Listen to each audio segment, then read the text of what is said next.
સામાજિક કાર્યકર લખન દરબાર દ્વારા ગંભીરા બ્રિજ તેમજ રોડ બનાવનાર અધિકારી વિરુદ્ધ પોલીસ ફરિયાદ કર્યા બાદ સરકાર દ્વારા અધિકારીઓને સસ્પેન્ડ કરવામાં આવ્યા. ગુજરાત સરકાર દ્વારા કાર્યપાલ ઇજનેર NM નાયકવાડા, કાર્યપાલ ઇજનેર UC પટેલ, કાર્યપાલ ઇજનેર RT પટેલ તેમજ મદદનીશ ઇજનેર JV શાહને માત્ર સસ્પેન્ડ કરીને સમગ્ર મામલામાંથી આ ચોર અને ગુનેગાર અધિકારીઓને બચાવવાનો પ્રયત્ન થઈ રહ્યો છે. અમે ગઈકાલે સાંજે પાદરા પોલીસ સ્ટેશન ખાતે આ રોડ અધિકારી પર માનવવધનો ગુનો લાગે એ માટે ફરિયાદ આપ્યા છતાંય હજુ સુધી આ અધિકારીઓ પર કોઈ કાર્યવાહી કરવામાં આવી નથી. હજુ પણ જો સરકારમાં થોડી ઈમાનદારી બચી હોય તો આ અધિકારીઓને સસ્પેન્ડ કરવાને બદલે જેલ ભેગા કરે.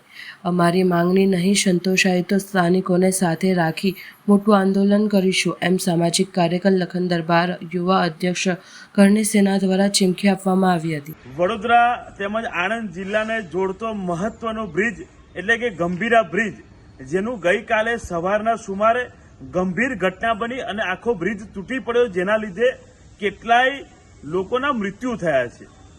ત્યારબાદ એ સમગ્ર બાબતે ગઈકાલે સાંજે પાદરા પોલીસ સ્ટેશન ખાતે PI સાહેબને રૂબરૂ મળીને અમે ફરિયાદ કરી છે કે જવાબદાર રોડ અધિકારીઓ પર તાત્કાલિક ધોરણે માનવવધનો ગુનો નોંધીને એમને જેલ ભેગા કરો.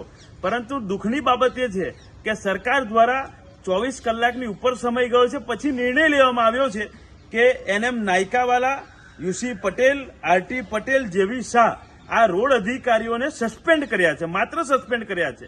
ખરેખર તો આ લોકોને અત્યારે જેલ ભેગા કરવા પડે, એ લોકો પર માનવ વધનો ગુનો લગાવવો પડે, પરંતુ સરકારે માત્ર ને માત્ર સસ્પેન્ડ કરીને અધિકારીઓને બચાવવાનો પ્રયત્ન કર્યો છે.